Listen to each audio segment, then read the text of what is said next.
नमस्कार प्रेक्षकांनो, तर आपण बघतोय घरोघरी मातीच्या चुलीचा आजचा एपिसोडच्या सुरुवातीला आई ते रूममधून बाहेर येत आहेत आणि म्हणतायत, अगं तू आहेस ना घरात? तर जानकी म्हणते की हो मी घरी आहे. जानकी विचारते सुमित्राईंना, का तुम्ही कुठे बाहेर चाललायत का? तर सुमित्राई म्हणतात, हो जरा मी देवळात जाऊन येते, नानांसाठी रुद्राभिषेक करायला सांगून येते.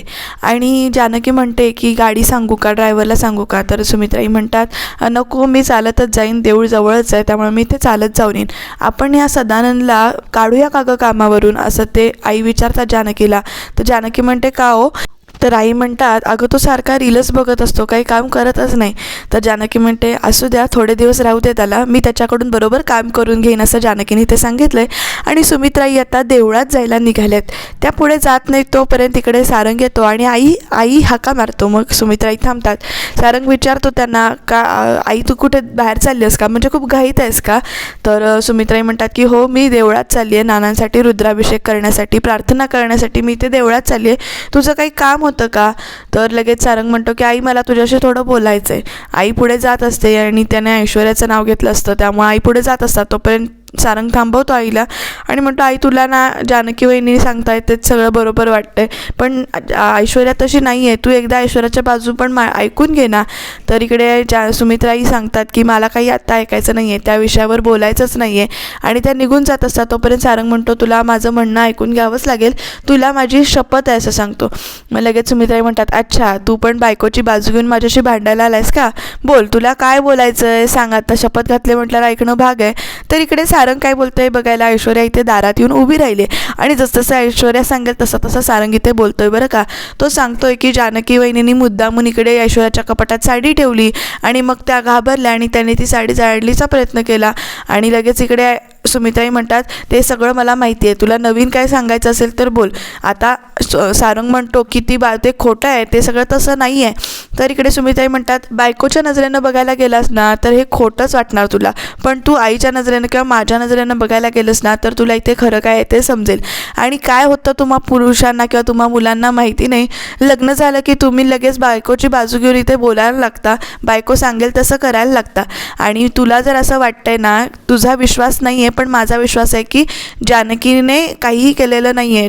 ऐश्वर्याने काय काय केलं, तर जानकीबद्दल खोटा विश्वास माझ्या मनामध्ये निर्माण केला, जानकीनं नानांना ढकललं, जानकीनं त्यांच्या खोलीत साप सोडला, जानकीमुळे ती साडी जाळली, हे सगळं ना ऐश्वर्याने माझ्या मनात बदलून दिलं होतं. इतकी वाईट मी जानकीशी याआधी कधीही वागले नव्हते.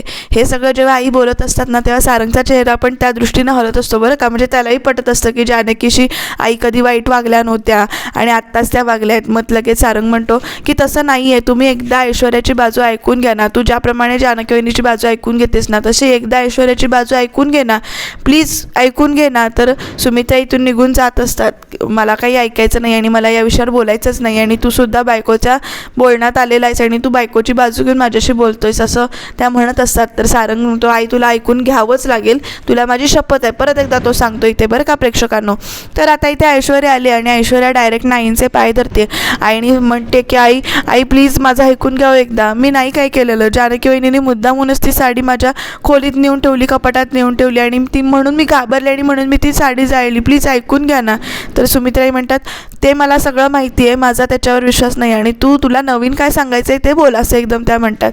मग लगेच सुमित्राई सारंगकडे बघते ऐश्वर्या आणि म्हणते की मला तुम्हाला खरं सांगायचं आहे की जानकी वहिनी अशा नाही आहे, तो जानकी वहिनी या घरच्या वाईटावर उठलेल्या आहेत.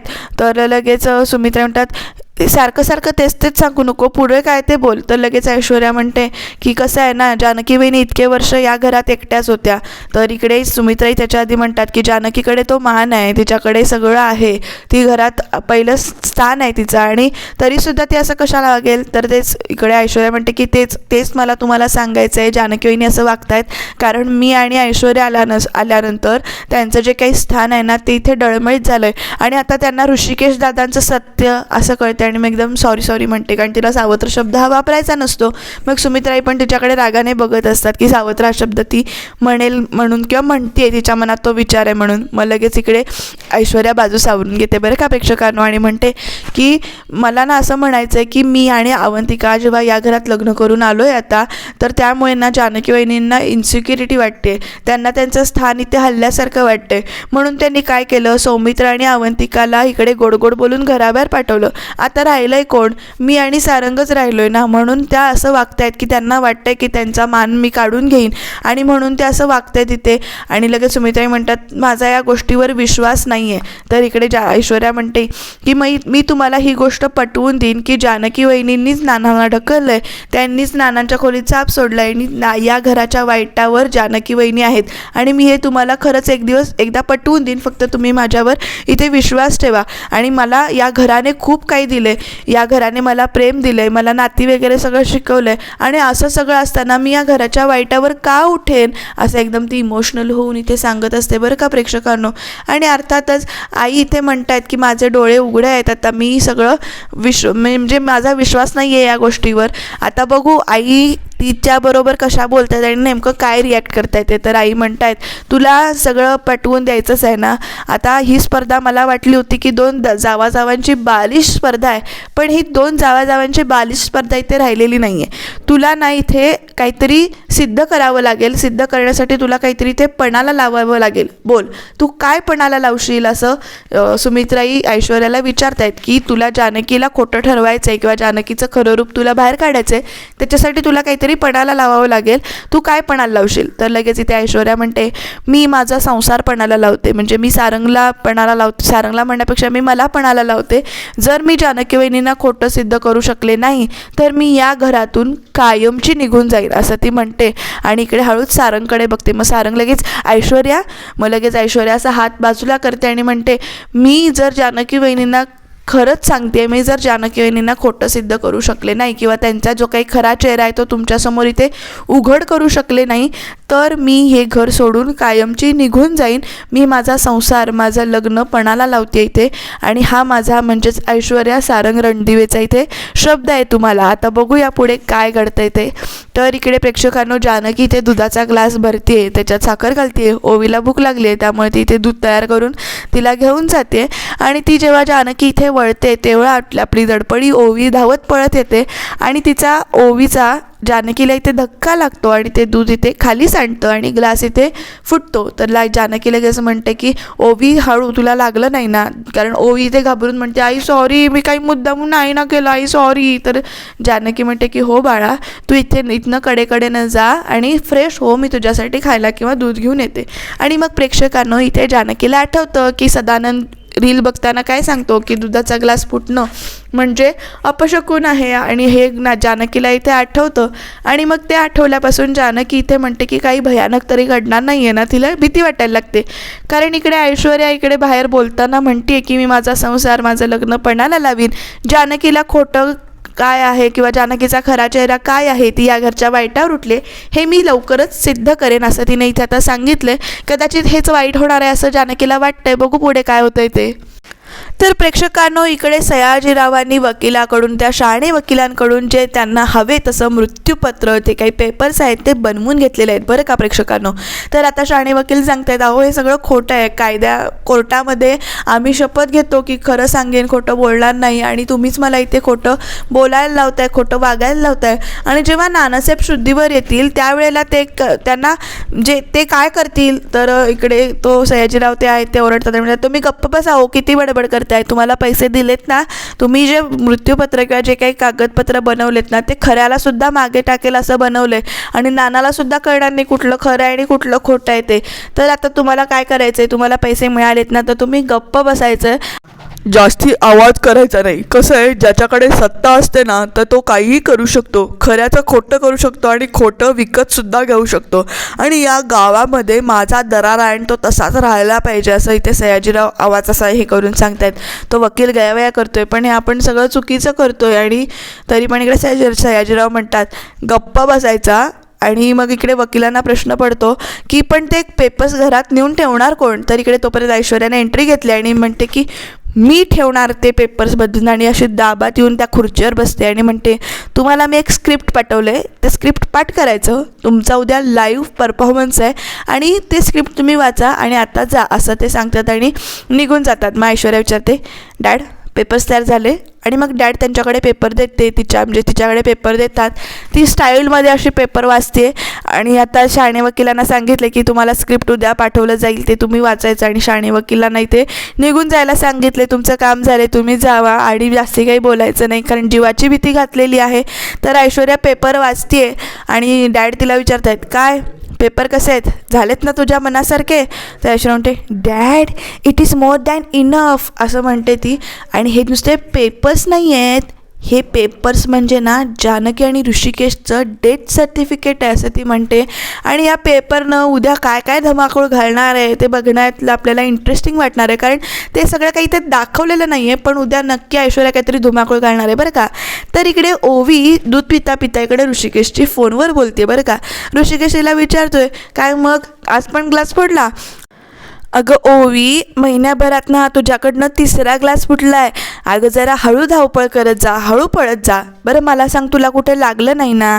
तर इकडे ओवी सांगत असते की नाही, मी हळू पळते, माझ्याकडनं नाही फुटला, माझी काही चुकी नव्हती, आईच्या हातातनं ग्लास फुटला, माझा जरासाच आईला धक्का लागला असं ओवी एकदम भोळेपणाने ते शांतपणाने सांगत असते. आणि इकडे ऋषिकेश विचारत असतो, जानकी अगं मी काय विचारतोय?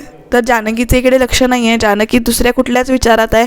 आणि मग इथे ओवी तिला हलवते आणि मग त्याच्यानंतर इकडे ऋषिकेश परत म्हणतो, अगं जानकी तुझं लक्ष कुठे आहे, ओवीला आपल्याला लागलं नाही ना? तोपर्यंत ओवी म्हणते की आई माझं दूध पिऊन झालं, मी ग्लास ठेवून येते. म्हणून इकडे ओवी निघून गेले आणि ऋषिकेश इथे जानकीशी फोनवर बोलतोय. ऋषिकेश सांगतो की सौमित्र मुंबईत पोचला आहे, 2 दिवसांनी तो अवंतिकाला घेऊन घरात येईल. तर जानकी नुसतं ठीक आहे म्हणते, बरं आहे एवढंच म्हणते. आणि मग तिचं बरं आहे आणि असा शांत आवाज ऐकून इकडे ऋषिकेशला प्रश्न पडतो आणि ऋषिकेश विचारतो, अगं काय झालं आहे, तुझा आवाज असा काय येतोय, काही घडलं आहे का? तर जानकी ते म्हणते की ओवीच्या हातून दुधाचा ग्लास खाली पडला ना, त्याच्यामुळे मला इथे भीती वाटते, कारण अपशकून काही होणार नाही ना, कारण दुधाचा ग्लास पडणे आणि फुटणे हा अपशकून असतो आणि मला खूप भीती वाटते. आश्रमात असताना पण एकदा असंच झालं होतं, दुधाचा ग्लास फुटला होता खाली आणि त्याच्यानंतर ना आश्रमात शॉर्ट सर्किट झालं होतं, आग लागली होती, त्यामुळे मला इथे भीती वाटते. नानांची तब्येत बघता काही अपशकून तर घडणार नाही ना, अशी मला खूप भीती वाटते. तर ऋषिकेश इथे जानकीला समजावतो, अगं तसं काही नसतं, तू या गोष्टीचा असा विचार करू नकोस, तू असं का विचार करतेस, तू हे आठव ना की काल मी तुला गोल गोल फिरवत होतो, काल आपण एकत्र छान बोललो, छान वेळ गेला, आई तुझ्याशी बोलायला लागल्यात, या गोष्टींचा तू विचार कर, तू अपशकून वगैरे या गोष्टींचा विचार करू नकोस, तसं काही नसतं, काही होणार नाही आहे, तू काळजी करू नकोस असं म्हणून ऋषिकेश इथे जानकीला सांगतो आणि म्हणतो की रात्रीच्या जेवणासाठी ना मस्तपैकी वांग्याचं भरीत आणि ते भाकरी कर म्हणून. तर इकडे रात्र झालेली आहे, जानकी इथे झोपली आहे आणि जानकीच्या खोलीबाहेर कोणतरी आलं आहे आणि एकदम असं सस्पेन्स दाखवलं आहे बरं का, कोण आलं आहे नेमकं आपल्याला पण कळत नाही आहे 2 मिनटासाठी. आणि मग त्याच्यानंतर इथे हळूच दरवाजा उघडला गेला आहे आणि जानकी अशी नानासाहेबांची हाक जानकीला ऐकायला येते. जानकी उठते आणि म्हणते, नाना तुम्हाला शुद्ध आली, तुम्ही इथे काय करताय? तर इकडे नानासाहेब नुसते हाक मारतायत, जानकी. तर नाना काय झालं, बोला असं जानकी ते म्हणते. तर जानकीच्या समोर नानासाहेब उभे आहेत आणि नाना हात जोडून जानकीला म्हणतात, जानकी कोणीतरी माझ्या जीवावर उठलंय ग, मला वाचव असं म्हणून ते हात जोडतायत. आणि मग त्याच्यानंतर ते इथे हळूच निघून जात आहेत. तर तेवढ्यात जानकी ना असं म्हणून उठते आणि ऋषिकेश तेवढ्यात आतमध्ये येतो आणि म्हणतो, अगं काय झालं जानकी, तू अशी एकदम घाबरून का उठलीस, काय झालं काय? तर जानकी म्हणते की हो मला इथे वाईट स्वप्न पडलं, मला खूप भीती वाटते. तर इकडे ऋषिकेश म्हणतो की शांत हो तू आधी, ओवी झोपली. आणि मग त्याच्यानंतर तो तिचा असा घाम वगैरे पुसतो आणि म्हणतो की काय झालं जानकी? तर जानकी म्हणते की अहो दुपारी तो दुधाचा ग्लास पडून फुटणं आणि आत्ता नाना असे माझ्या स्वप्नात आले होते आणि हे पडलेलं मला वाईट स्वप्न आहे. तर जानकीला ऋषिकेश म्हणत असतो की नेमकं काय स्वप्न पडलं? तर जानकी म्हणते की मी ते नाही सांगू शकणार, पण मला ना इथे खूप भीती वाटते की काहीतरी वाईट घडणार आहे आणि मला कळत नाही आहे, मी ते स्वप्न नाही सांगू शकत, कारण नाना माझ्या इथे स्वप्नात आले होते आणि मला खूप भीती वाटते.